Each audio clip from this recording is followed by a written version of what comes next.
Assalamualaikum. Jadi di video kali ini Bu Ica akan membahas sedikit tentang salah satu materi sosiologi yang ada di kelas 10 semester 2, yaitu tentang lembaga sosial. Dan di sini nanti akan ada 8 poin di dalam materi lembaga sosial yang akan kita bahas secara singkat. Langsung aja kita ke poin yang pertama, yaitu pengaruh lembaga sosial terhadap status dan identitas individu di dalam masyarakat. Ketika kalian akan mendapati pertanyaan, apakah ada pengaruh lembaga sosial terhadap status dan identitas individu di dalam masyarakat? Iya, jawabannya adalah ada. Identitas kita, misalnya kita anak siapa, siswa dari sekolah mana, agama apa yang kita anut, menunjukkan kedekatan kita dengan yang namanya lembaga sosial. Termasuk juga status sosial kita menunjukkan kita itu individu seperti apa dan perannya apa, itu sangat dekat atau erat sekali hubungannya dengan lembaga sosial. Mari kita ambil contoh salah satu lembaga pendidikan yang ada di Lamongan, yaitu SMA Negeri 2 Lamongan. Di masyarakat sendiri, Semada memiliki citra yang sangat positif di masyarakat, sehingga ketika kita menjadi salah satu bagian dari Semada, orang akan otomatis melekatkan nilai-nilai yang bagus itu kepada kita sebagai identitas warga Semada. Jadi dari sini kita bisa simpulkan bahwa lembaga sosial itu sangat menentukan, sangat mempengaruhi identitas dan status kita sebagai individu di dalam masyarakat. Oke, next, sebelum lebih jauh kita belajar tentang lembaga sosial, mari kita belajar bagaimana para sosiolog mendefinisikan lembaga sosial. Di sini ada 3 ahli sosiologi yang akan kita ambil pendapatnya, yaitu yang pertama menurut Horton dan Hunt yang menjelaskan bahwa lembaga sosial adalah sistem norma untuk mencapai tujuan atau kegiatan yang menurut masyarakat penting. Sedangkan menurut Robert McIver dan juga C.H. Page menyatakan bahwa lembaga sosial adalah prosedur atau tata cara yang telah diciptakan untuk mengatur hubungan antar manusia yang tergabung dalam suatu kelompok masyarakat. Dan yang terakhir menurut Kuncoro Ningrat menjelaskan bahwa lembaga sosial adalah suatu sistem tata kelakuan dan hubungan yang berpusat pada aktivitas-aktivitas untuk memenuhi kebutuhan yang kompleks dalam kehidupan masyarakat. Jadi kalau boleh kita rangkum jadi satu, definisi lembaga sosial secara umum menurut 3 ahli sosiologi di atas, bahwa lembaga sosial itu adalah sistem norma, tata cara atau prosedur, kemudian sistem tata kelakuan yang erat kaitannya dengan norma. Dan norma sendiri di dalam masyarakat dipakai sebagai aturan atau ketentuan yang mengikat warga kelompok dalam masyarakat dan dipakai sebagai panduan, tatanan dan juga pengendalian sosial. Oke anak-anak, semoga bisa dipahami tentang definisi dari lembaga sosial. Sekarang kita langsung ke poin yang ketiga, yaitu tingkatan norma. Jadi, proses terjadi dan berkembangnya lembaga sosial itu berawal dari norma yang telah terbentuk dalam suatu masyarakat dalam jangka waktu yang lama. Dan berdasarkan tingkatan dan daya ikatnya secara sosiologis, maka kita bagi norma itu menjadi 4, yaitu cara, kebiasaan, tata kelakuan, dan juga adat istiadat. Mari kita bahas secara singkat satu persatu. Oke, mari kita awali dengan norma yang sanksi pelanggarannya itu paling ringan, yaitu norma cara atau usage. Contohnya ketika kita membuang sampah sembarangan, maka sanksinya juga ringan. Contohnya sanksinya bisa berupa teguran ataupun nasihat. Yang kedua adalah norma kebiasaan atau folkways, bisa dipahami sebagai norma yang bersumber dari kebiasaan yang dilakukan secara sadar, berulang-ulang, dan memiliki tujuan yang dianggap baik dan benar. Contohnya adalah hormat kepada orang tua. Sanksi apabila kita melanggarnya yaitu berupa teguran keras atau cemoohan dari masyarakat. Kenapa sanksinya lebih berat dibandingkan dengan norma cara atau usage? Karena norma kebiasaan ini itu sudah dianggap sebagai norma yang bersumber dari kebiasaan-kebiasaan baik yang akhirnya dilakukan secara terus-menerus. Sehingga kalau kita melanggarnya maka sanksinya juga sedikit lebih berat dibandingkan dengan yang norma cara. Yang ketiga adalah norma tata kelakuan atau mores. Bisa kita definisikan sebagai norma yang di dalamnya berisi aturan yang bersifat memaksa atau melarang sebuah perbuatan agar tidak terjadi penyimpangan perilaku sikap akibat menyimpang dari norma yang telah disepakati bersama. Ambillah contoh sering bolos saat sekolah. Sanksinya otomatis lebih mengikat dibandingkan dengan 2 norma yang sebelumnya, yaitu bisa jadi kita akan diskors oleh pihak sekolah. Yang terakhir dan norma yang dianggap paling berat sanksi untuk para pelanggarnya yaitu norma adat istiadat atau custom. Norma ini bersumber dari adat di masing-masing daerah. Jadi di masing-masing daerah itu memiliki sanksi yang berbeda-beda untuk para pelanggarnya tergantung dari adat di daerah tersebut. Contohnya, menikah beda suku di kalangan masyarakat suku Batak. Lah, hal itu dianggap sebagai pelanggaran yang cukup berat sehingga sanksinya bisa dikucilkan oleh masyarakat setempat. Nah, itu tadi 4 tingkatan norma, dimulai dari yang sanksinya paling ringan sampai ke sanksi yang paling berat.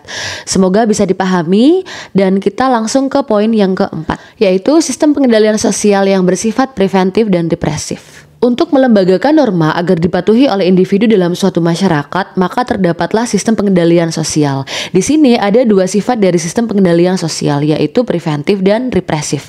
Yang pertama adalah preventif atau pencegahan, dengan tujuan agar tidak dilanggar, tidak diulang, dan tidak ditiru oleh individu yang lainnya. Karena ini sifatnya preventif atau mencegah, maka kita bisa mengambil contoh, kita bisa melakukannya dengan cara sosialisasi, pendidikan, penyuluhan, atau nasihat agar tidak dilakukan penyimpangan sosial. Yang kedua adalah sistem pengendalian sosial yang bersifat represif atau menekan. Tujuannya adalah mendorong individu untuk mematuhi aturan sehingga terdapat sanksi yang dikenakan ketika ada seseorang yang melanggar norma. Contohnya, penggunaan obat-obatan terlarang, maka akan mendapatkan hukuman penahanan. Lah, hukuman penahanan ini sifatnya adalah represif atau memberikan efek jera kepada masyarakat supaya tidak melakukan pelanggaran tersebut. Nah, bagaimana anak-anak sampai dengan poin keempat? Apakah sudah paham? Oke, sekarang kita lanjut ke poin yang kelima, yaitu 2 teori dalam lembaga sosial. Di sini ada yang pertama teori fungsionalisme struktural dan yang kedua adalah teori konflik. Mari kita bahas satu persatu secara singkat. Yang pertama adalah teori fungsionalisme struktural, dan dalam teori ini dianggap memiliki fungsi dalam menjaga keseimbangan dan keteraturan masyarakat. Salah satunya adalah perilaku individu yang dianggap tidak memenuhi atau tidak sesuai dengan harapan masyarakat akan dianggap sebagai pelanggar. Ambillah contoh terkait dengan lembaga keluarga. Apabila terdapat salah satu individu yang belum menikah atau tidak menikah, maka akan selalu muncul pertanyaan yang ada kaitannya dengan harapan masyarakat, yaitu kapan menikah, dan pertanyaan-pertanyaan yang lain yang terkait dengan harapan secara umum di dalam masyarakat tersebut. Nah, mungkin ke depan kalian akan menghadapi pertanyaan-pertanyaan seperti itu.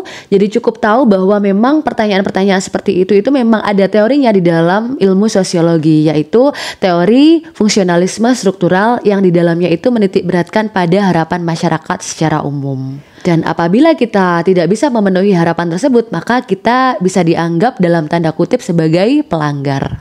Yang kedua adalah teori konflik, di mana teori ini terdiri dari kelas-kelas sosial yang saling bertentangan.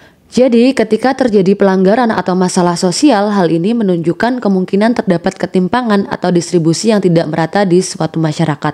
Misalnya ketika kita melihat sebuah tindakan kriminal dan juga protes sosial. Teori konflik akan mengaitkannya dengan data-data berupa kemiskinan, pengangguran, dan berbagai ketimpangan sosial yang terjadi di masyarakat. Dan ketika terdapat individu yang melakukan protes sosial, maka teori konflik akan melihat ini sebagai bentuk perlawanan terhadap pengendalian sosial yang bersifat represif atau menekan.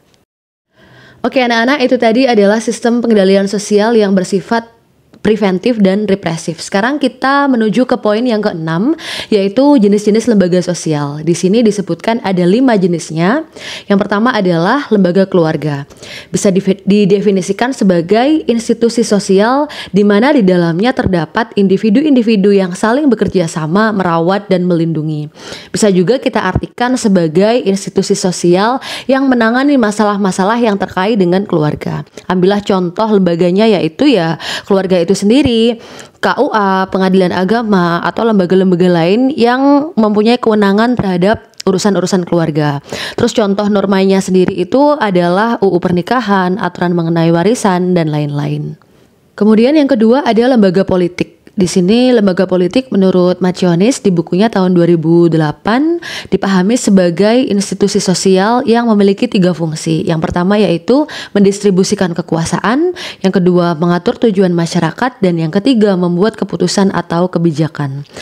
Bentuk atau contoh dari lembaga politik itu sendiri adalah negara sebagai lembaga politik terbesar, kemudian ada partai politik dan beberapa contoh yang lain. Untuk contoh normanya sendiri itu adalah Undang-Undang Dasar Suatu Negara, Undang-Undang Partai Politik, Undang-Undang Pemilihan Umum, dan lain-lain.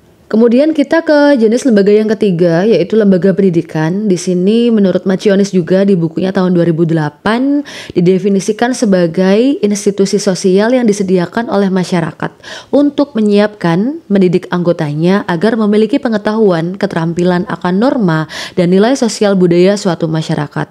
Contoh dari lembaga pendidikan adalah sekolah, pondok pesantren, lembaga kursus, dan lembaga pelatihan, dan lain-lain. Untuk contoh normanya sendiri ya berupa aturan-aturan yang ada dalam lembaga pendidikan tersebut.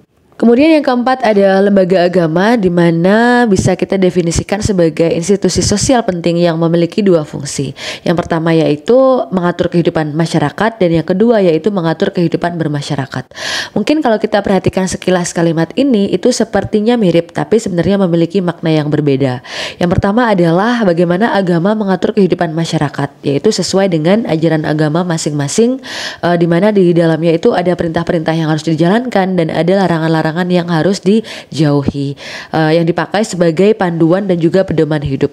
Sedangkan yang kedua, bagaimana lembaga agama itu mengatur kehidupan bermasyarakat. Jadi yang dimasukkan di sini itu adalah bagaimana nilai-nilai dalam lembaga agama yang dipakai untuk kehidupan sosial kita di masyarakat, seperti toleransi, saling tolong-menolong, dan lain-lain.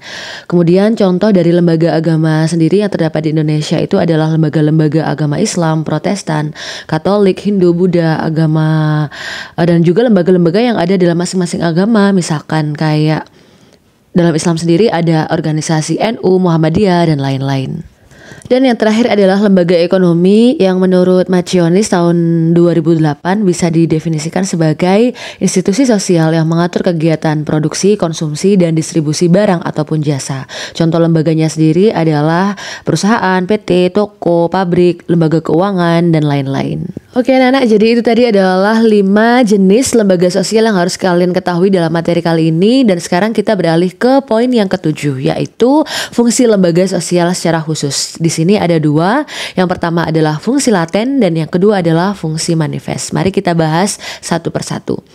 Fungsi laten secara sederhana bisa dipahami sebagai fungsi yang tersembunyi yang tidak disadari oleh anggota suatu lembaga sosial. Ambillah contoh fungsi laten dari sebuah lembaga pendidikan, yaitu sekolah, adalah mengurangi fungsi pengawasan orang tua dikarenakan orang tua telah mempercayakan pendidikan anak-anaknya kepada sekolah.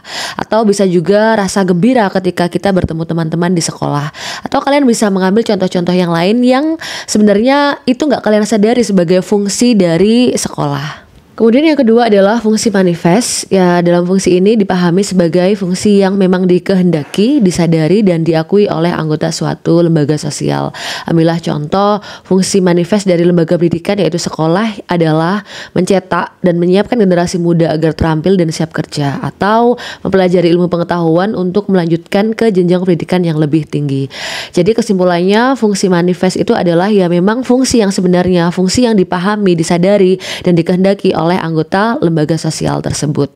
Oke anak-anak, semoga bisa dipahami ya fungsi khusus lembaga sosial, perbedaan antara fungsi laten dan juga fungsi manifest. Dan sekarang kita beralih ke poin yang ke-8, yaitu poin yang terakhir dari materi ini, yaitu fungsi lembaga sosial secara umum. Di sini sudah dirangkum oleh Sukamto di bukunya tahun 2009 di halaman 171, yaitu ada 3. Yang pertama, memberikan pedoman pada anggota masyarakat tentang bagaimana mereka berperilaku, menghadapi tantangan atau masalah, dan memenuhi kebutuhan.